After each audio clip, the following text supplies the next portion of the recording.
سوئے خواب میں پھر یہی آواز آئی، بایزید جاؤ اور غیر مسلموں کے فلاں تہوار میں عید میں شرکت کرو۔ پھر یہ کہتے میں اٹھ گیا، خواب سے کانپنے لگا، سوچ رہا تھا کہ یہ کس کی آواز ہے، مجھے کون پیغام دے رہا ہے، کہیں شیطان کی طرف سے تو نہیں؟ کہہ رہے میں بیدار تھا تو جاگتے میں آواز آئی، اے بایزید ڈرنے کی ضرورت نہیں، تم میرے فرما بردار ہو، مگر غیر مسلموں والا لباس پہنو، ان کے اجتماع میں جاؤ، ایک راز ہے اس میں۔ اب حضرت بایزید اللہ کے برگزیدہ بندوں میں سے اب سمجھ گئے کہ یہ شیطان کی طرف سے آواز نہیں ہے، یہ رحمان کی طرف سے پیغام ہے۔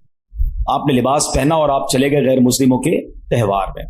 اب سارے بہت بڑا میدان، بہت بڑا میلہ، سب لوگ اپنے سب سے بڑے عالم کے انتظار میں بیٹھے ہیں۔ کچھ دیر بعد ان کا عالم آیا، سب لوگ بیٹھ گئے، اس نے تقریر کرنی تھی، مگر جیسی وہ عالم تقریر کرنے کھڑا ہوا نا، وہ کپ کپانے لگا، وہ لرزنے لگا، اور وہ کہتا ہے کہ لوگوں نے کہا اے سردار آپ تقریر شروع کیجئے۔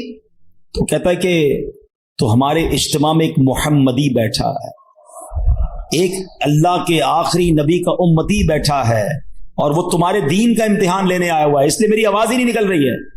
پھر اس نے بلند آواز سے کہا اے محمدی، اے اللہ کے آخری نبی کے امتی، کھڑے ہو جاؤ۔ حضرت بایزید بسطامی کھڑے ہو گئے۔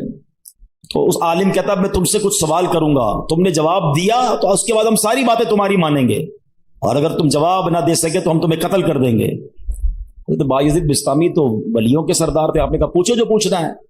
اس غیر مسلم نے بھرے مجمع میں 61 سوال کیے، 61 کوسچن کیے حضرت بایزید بسطامی سے۔ حضرت بایزید بسطامی نے سب کے سب ٹھیک جواب ارشاد فرما دیے۔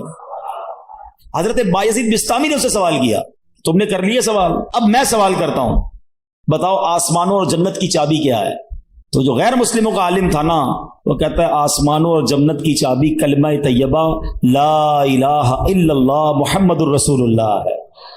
اللہ پاک نے اس کی زبان پر حق جاری کر دیا۔ اب اپنے اتنے بڑے عالم کی آواز سن کر، اس کا جواب سن کر، اس میدان میں ہزاروں غیر مسلم تھے، سب کے سب کلمہ پڑھ کر مسلمان ہو۔